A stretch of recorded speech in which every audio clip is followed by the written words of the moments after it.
Gravity. Think about gravity. I found a quote from physicist Dr. Stephen Hawking. He said this about gravity. If the expansion rate of the universe was different by 1 part in 1,000 million a second after the Big Bang, the universe would have collapsed back on itself and never developed galaxies. So in Genesis 1:1, in the beginning God created, and bang, there it is. So that's our Christian Big Bang.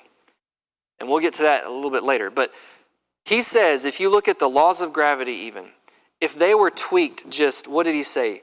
1 part in 1,000 million, after just 1 second, or of a second, after that first Big Bang there, then this universe wouldn't even exist the way it does. So again, I would stress to you, that to me logically says, when you have something that razor sharp, fine-tuned, someone tuned it to be that way. But they don't accept that. He says also, if the gravitational force were altered more than 1 part in 10 to the 40th power, I don't even know what number that comes out to be, but you've pictured in math the 10 with the small 40 beside it, 10th to the 40th power, so 10 out 40 times. If it was altered just 1 part in that high of a number there, the sun would not exist and the moon would crash into the earth or shear off into space. What he's getting at is, as a physicist, he looks at the physics out there in the cosmos and he has to say things like this, that gravity has to exist in such a way that it does. To where if it were tweaked one way or the other, just an infinitesimal fraction, life couldn't even exist.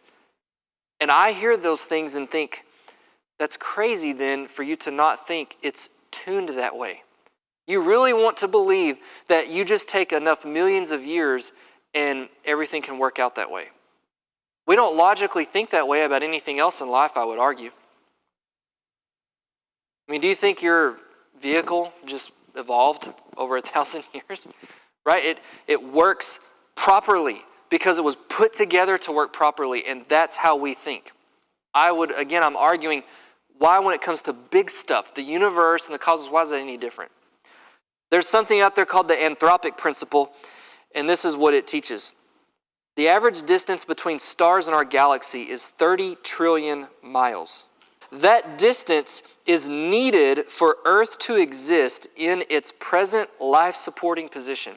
The Anthropic Principle says if even the distance of stars were altered just a little, we couldn't live. Crazy, right? These craters in this picture are from the planet Jupiter. These plumes or craters here, they're caused by comets that strike Jupiter. Did you know that those comets are bigger than our planet Earth?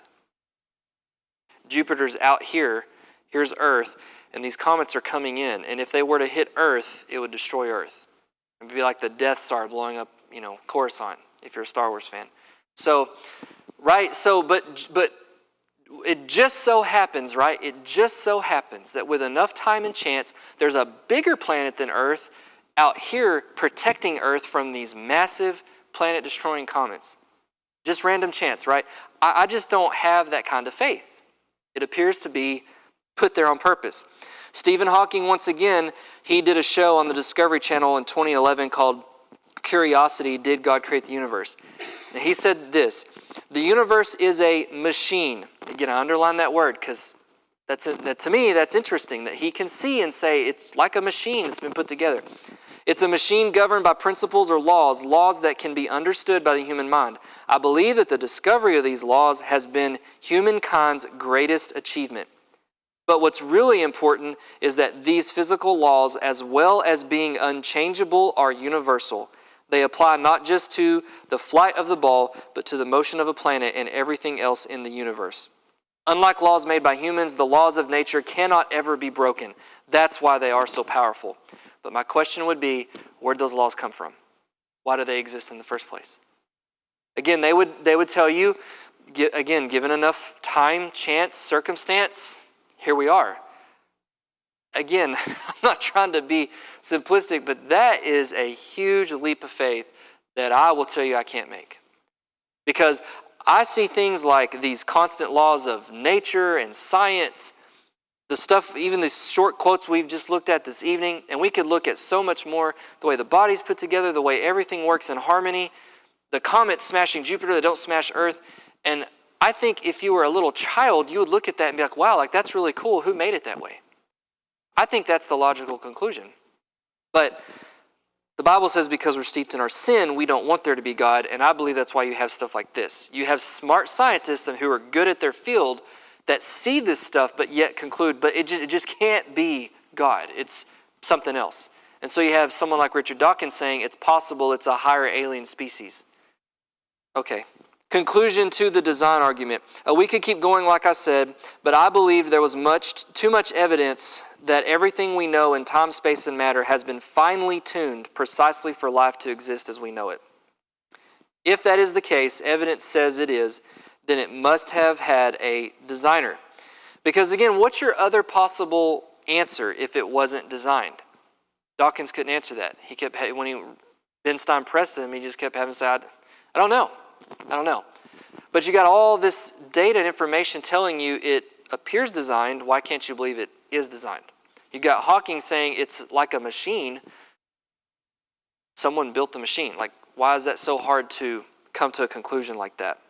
So that's D. So you got docs, D-O-C-S. So someone puts you on the spot. Why do you believe in God? You can't see God. Well, you could go through indirect versus direct evidence. I don't have to see God. In fact, if I saw God, it would kill me. That's what the Bible says. So I look at God through indirect evidence. Design. And again, we just didn't even scratch the surface. But these are just a few things you could pull on to say, look, you want to talk about a fairy tale, you believe in evolution caused all this stuff and just random chance and circumstance. You don't have any explanation for how it got here, why it started, why it evolved the way it evolved. I'm just trying to give you little cherry-picked things so you could start to think, like, yeah, this stuff is not that complicated to see.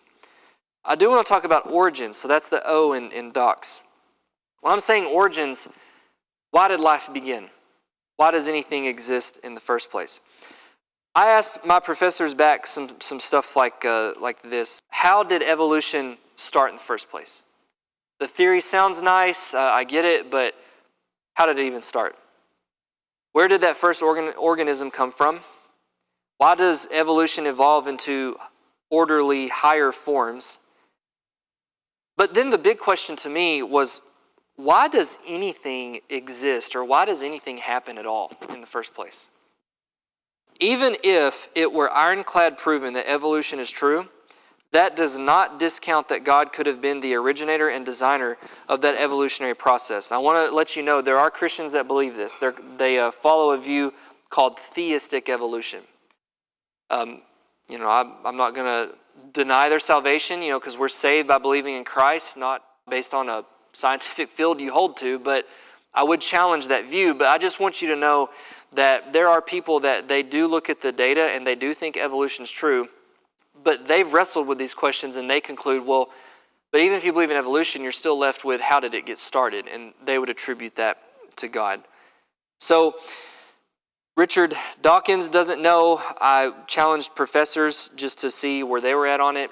They didn't know. And I thought, well, that's just crazy to me that you want to challenge Christians that they have no proof for God, but you really have no better answers in my mind for your view being right either. Think in your mind again, why does anything exist?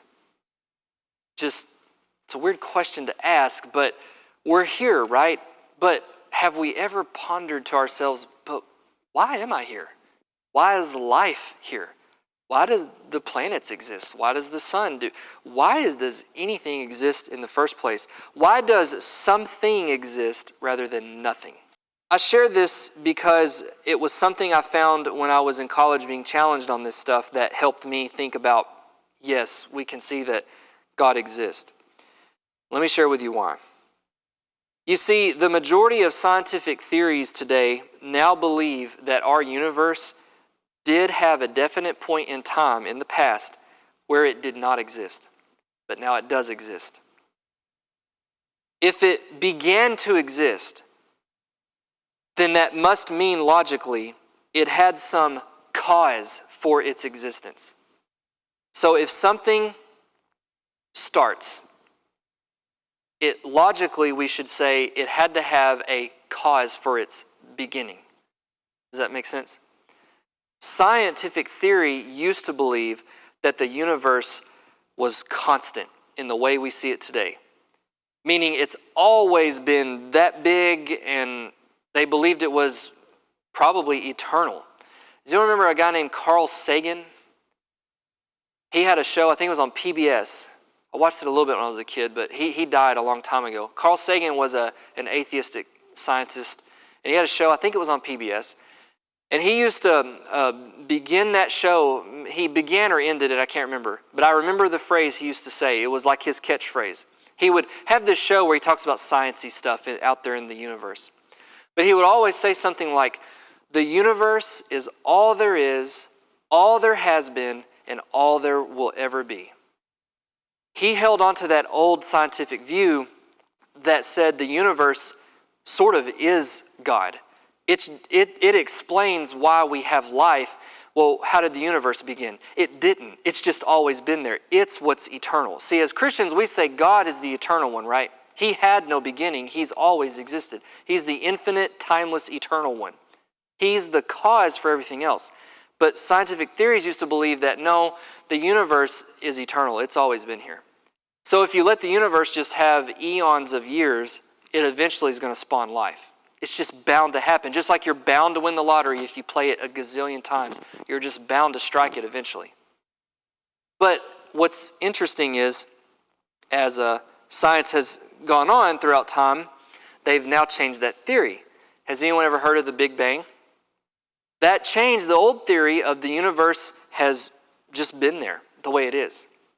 Well, now then, science has had to change that and say, no. We now see evidence that you could hit the rewind button. If you could record space, you could hit the rewind button and it would collapse back to a point where it didn't exist. So the universe is no longer eternal in scientific theories. It had a point in time where it started. Now then, the point would be this.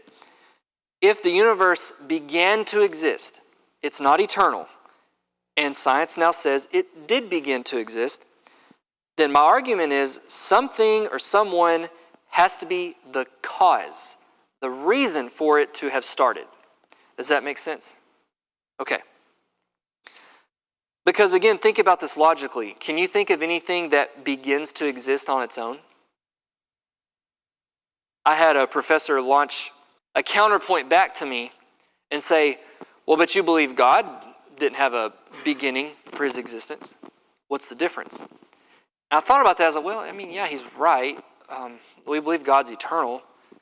But again, I stress you have to follow the evidence, though. The evidence says the universe is not eternal. It had a start to its existence. God, the difference with God is he is not a created being. He's not a caused being. He's what people call the first causer, if you will. So he is the explanation for all the causes of life. That means he needs no reason for his own existence. He's like the highest you can get. Well, when you reach the highest, logically there's no higher to be, right? You've reached the top. So everything flows from him. You can't go higher than God. So by definition, he doesn't require a cause. He is the reason for all the causes. I share this picture because it is an artist rendering of a space telescope called Sphere X. NASA's going to be launching a new telescope satellite in orbit. And this satellite telescope, its job is to study the Big Bang. That's all it's going to do. Again, up until about the early 1900s, that was the popular scientific theory that the universe was static, constant, and eternal. It's always existed that way. But over the last 50 years, like I said, they've now seen, no, it's not that way. It had a start to its beginning. I share that just to say the science shows, no, it's not eternal. It had a start, and now NASA's launching satellites just to study the origins of the universe. So it's interesting to me that now science is admitting it had a start. So why do we find it so difficult to believe that it had a grand starter? Well, what does it matter that the universe began to exist? How does that help us with God? It means that if the universe might not be here by chance or random luck. Think about this logically again. If the universe had a start to its existing, does it make sense that that just came about by random chance and circumstance? Now, I'm being serious. Like, could you think of a scenario where, yeah, I see it's possible that it randomly started? Even if you believe it is possible that this universe randomly banged into existence, you're left with a lot of questions. One would be, it's highly improbable that it just so happened to bang out into existence in such a way that life can exist as we know it. You remember the quotes we had, like about gravity and all those things? So it just so happened to bang out that way to where everything works.